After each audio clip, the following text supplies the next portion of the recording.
A dual-screen smartphone, pretty unique and pretty ingenious. If you remember from my durability test video, the Axon M only has one camera. Someone asked me in the comments of that video what would happen if I tried opening Snapchat and the normal camera app at the same time. I decided to try it on an app people actually use though, like Instagram, and then also opened up the regular camera app at the same time. And interestingly enough, both apps stayed open, but only actively displayed the camera on whatever side of the screen I had touched last. So only one app works at a time. Simultaneous live streams between different apps aren't possible right now, but maybe someday. This teardown is sponsored by Squarespace. If you need a quick and easy way to build a website, I'll leave a link in the video description. Let's get started.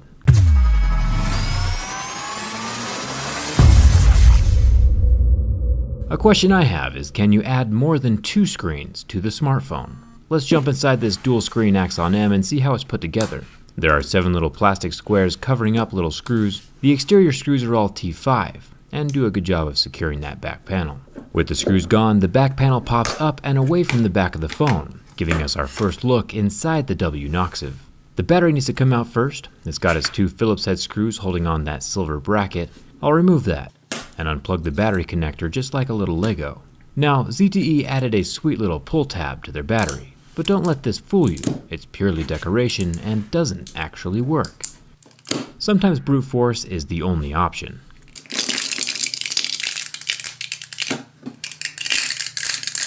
This 3180 mAh battery might be a little small to be powering dual screens, but it does get the job done. There are 5 more Phillips head screws down at the bottom of the phone, holding down the loudspeaker plastics. You can see the golden contact pads on the bottom, which receive communication off of that charging port. The charging port itself unplugs and pulls away from the phone easy enough. This little black board is USB-C and includes 2 more contact points for the vibration motor off to the side. Same as the loudspeaker, this circular vibration motor receives power and communication through that charging port board. I'll pull out the SIM and SD card tray next, cause that's still in there. And while the motherboard doesn't have any extra screws holding it in place, it does have a lot of connections. The front screen extension ribbon cable, the charging port extension, a few circular wire cables, side button ribbons, and finally the interesting plug here on the left is the secondary rear display ribbon, which looks quite a bit different than a regular screen ribbon connection. We'll look at that more in a second. Now here's where I made a mistake. I assumed the small gold ribbon under the headphone jack was for the headphone jack. I was wrong. It's actually for the front sensors, so now those just won't work anymore. The singular camera on the Axon M is a 20 megapixel beast, but does not have any optical image stabilization. The Axon M's camera doubles as the front and rear camera since there are screens on both sides of the phone. It's got some pretty powerful selfies. Inside the frame we have the normal thermal foam stuff between the processor and the metal of the phone to keep things cool. And down here at the bottom we can see how the front screen is connected. Like most Androids these days, the screen is glued into the frame of the phone from the front, which means removing it is catastrophic to the screen. But if it does need to be replaced, the new little ribbon would feed through this hole and extend up to the motherboard. Now for the secondary screen, it's got 2 very large screws holding itself to the main body of the phone, and then the whole thing lifts up and away from the phone body. Interesting to see a lot of the wire cables running through that hinge. And this is it. 1 screen connection and 2 screws is all this secondary screen has. Just like plugging in a second monitor into your desktop computer, if ZTE were to add 1 more screen plug into the motherboard and another hinge on the opposite side of the phone, I don't see why we couldn't have a triple screen phone in the future. It's pretty similar to Razer's Project Valerie, or my own triple screen laptop that I built myself last year. Looking closely at this screen connector, it has the same contacts we see inside the standard ribbons, but this one's designed to be flexed over and over again inside that hinge constantly. A normal Lego-style thin ribbon wouldn't be able to stand up to that kind of abuse, but these individual insulated wires can. Thumbs up for that. I'll get the round wire cables tucked back inside the hinge, and the secondary screen screwed back into place. Let me know in the comments, would you ever buy a triple screen phone? I think if they were able to shrink the bezels down a bit between the hinges, it would be pretty awesome. It's kind of like having a tablet in your pocket.